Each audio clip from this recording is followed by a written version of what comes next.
Olivia Sciappa change de vie. La photographe des stars, à qui l'on doit les couples imaginaires, a annoncé à ses followers sur Instagram avoir entamé un processus de transition.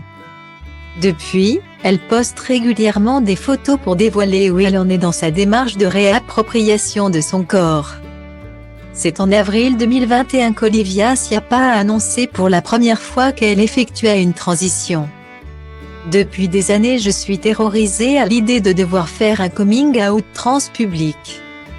Quant à Océan Officiel a fait son coming out avec une vidéo du HuffPost, ça a inspiré tous mes potes trans. Moi, ça m'a donné des semaines d'angoisse et de cauchemars. Je voulais tout sauf vivre ça. Je voulais faire un non-coming out, un non-événement, juste transitionner sans avoir à justifier ni à faire ce que je ressentais comme un chantage à la tolérance, écrivait-elle. Depuis cette annonce officielle, elle avait toutefois discrètement changé sa bio auparavant sur les réseaux sociaux sans que grand monde ne s'en rende compte. Olivia Sciappa donne des nouvelles régulières de sa démarche. Elle a commencé une transition hormonale dès 2020 qui comprend donc des hormones, de la progestérone et des bloqueurs de testostérone. En mai 2021, elle dévoilait que sa poitrine prenait forme, qu'elle avait opté pour une épilation définitive au laser de la barbe et du corps mais également qu'elle commençait à avoir une nouvelle coupe de cheveux. Je continue une féminisation discrète et en douceur, disait-elle.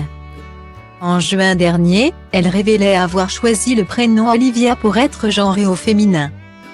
Mais compréhensive avec ses abonnés, elle ajoutait « Personnellement, quand je parle de moi, je garde encore un moment Olivier et le masculin, et puis je n'ai pas envie d'effacer ou de changer tout ce que j'ai pu réaliser artistiquement avec Olivier Sciappa dessus. Je vais passer doucement à Olivia et me genrer au féminin, ce qu'elle dit avoir fait début août. Note de la rédaction, mais je prends mon temps et ne me mets aucune pression, comme je ne vous en mets pas non plus. Comme elle le rappelait, le DNAM, le prénom de naissance, est très rarement utilisé par les personnes ayant transitionné. Désireuse de poursuivre plus loin encore une transition qui jusque-là lui avait coûté 0 € grâce à certains soins pris en charge par la sécurité sociale et d'autres offerts bénévolement, Olivia Sciappa a annoncé fin juin une cagnotte pour l'aider à payer une vaginoplastie. En juillet, elle s'affichait cette fois avec sa nouvelle coupe ayant mis 8 heures entre la couleur et les extensions mais surtout, elle dévoilait son départ pour la Thaïlande afin de subir son opération. En quarantaine pour 2 semaines en raison de la pandémie, elle occupait son temps par des séances de questions et réponses avec ses abonnés, acceptant de parler très librement de tous les détails de cette transition.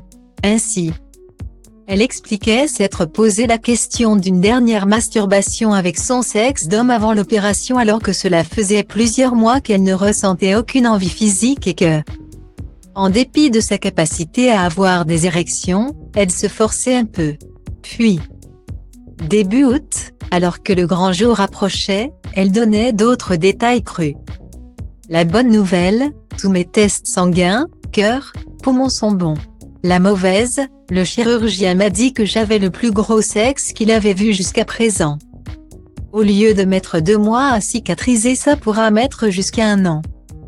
Désormais opérée au niveau des parties génitales, Olivia a expliqué avoir été contrainte de garder dans son vagin un godemichet de 15 cm pendant 3 jours et 3 nuits pour ne pas que la muqueuse se referme que, à sa grande surprise, au moment d'être retirée par les infirmières, elle a ressenti des sensations. Je n'aurais jamais cru qu'au bout de 3 jours les nerfs du plaisir puissent fonctionner. Surtout quand tout l'intérieur est à vif, voilà pourquoi je suis allée voir ce chirurgien Kamol à Kamol Hospital et je ne regrette pas une seconde mon choix, a-t-elle précisé. Nul doute qu'elle continuera de partager ses avancées au fur et à mesure.